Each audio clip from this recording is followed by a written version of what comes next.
Good morning, Wilfred. Congratulations on the new programme. Very exciting development. Well, it's great to have you with us on the first day, and I want to get to your results and your views on the economy in a moment. But if I may, I wanted to start with the Air India crash back in June. Sophie's obviously done this extraordinary interview with the sole survivor of it this morning. And I just wondered what you as a CEO feel like when you see tragedies like that. Is it something that keeps you awake every night, that one day, thankfully you've never had a fatality on any of your flights, that one day something like that could happen? I think every management of every airline, Wilfred, worries about safety on a daily basis. It's why, we were so critical of Boeing in recent years, taking aircraft that had lots of defects on them. I'm pleased to say Boeing, the new management team, have dramatically improved the production, both the quality of what they're delivering to us now, but also the timeliness. We've taken delivery of 25 aircraft from Boeing in the last 3 months. That will give us growth to 215 million passengers next year.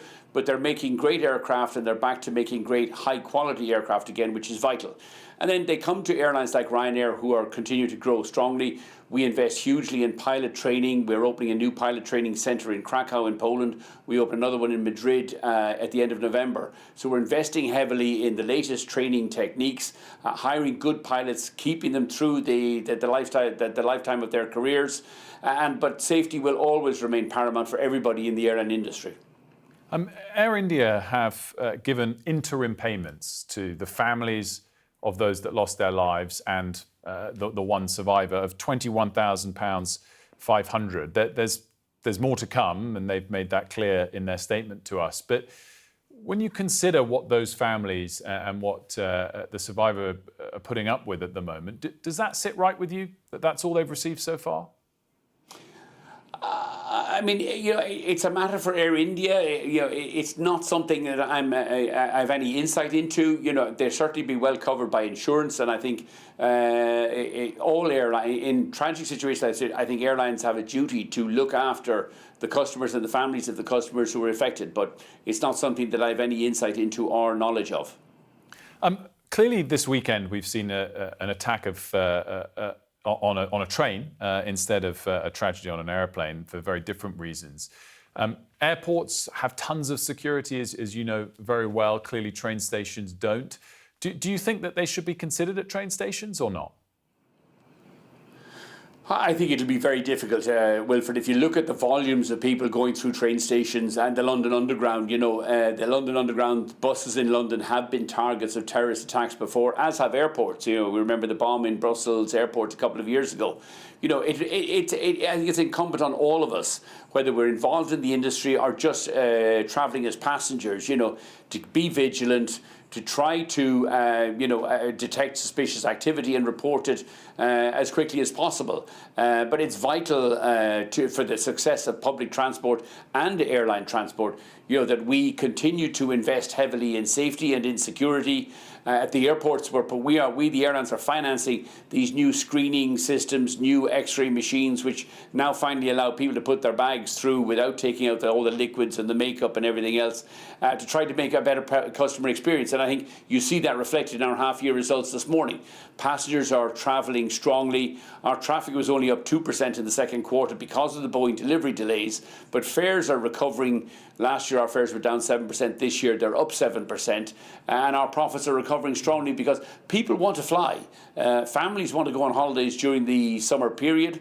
And thankfully, thanks to Ryanair's low fares, many of them are travelling or going on holidays with Ryanair.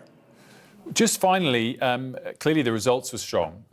What would your realistic advice be to Rachel Reeves? You're not going to get wholesale changes, no business is. Is there something small she could do in the budget that your industry would welcome? There is. When she got elected 12 months ago, I wrote to her, calling on her to abolish APD, if not on the London airports, which are full and can pay the taxes, but on all the non-London airports. There's enormous growth available to this Labour government in airports like Manchester, Liverpool, Birmingham, Glasgow, Edinburgh, airports that are underused.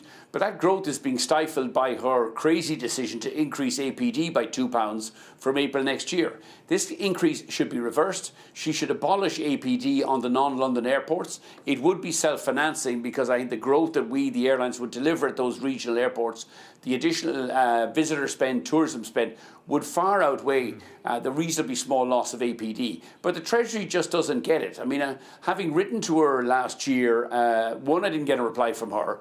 I got back a stupid letter from one of her Treasury ministers saying a £2 rise in APD is only a 1% on the average ticket price. The average ticket price of air travel is not 200 quid. It's about £45 on Ryanair. APD in April will go up to £14 on a £45 ticket. They're taxing ordinary families at a rate of 33%. You know, we support growth, but Rachel Reeves hasn't a rashers how to deliver growth. And until she starts recutting these insane taxes and stop trying to tax wealth, the UK is doomed to continue, economy is doomed to continue to fail. But in a bizarre way, that's probably good for Ryanair's business, because as people get more price sensitive, more and more of them will fly Ryanair. Michael, we appreciate your time this morning. Congrats on the very good results. Pleasure, and Michael O'Leary there. Good luck with the new programme. Wish you well. Thank you very much. And of course,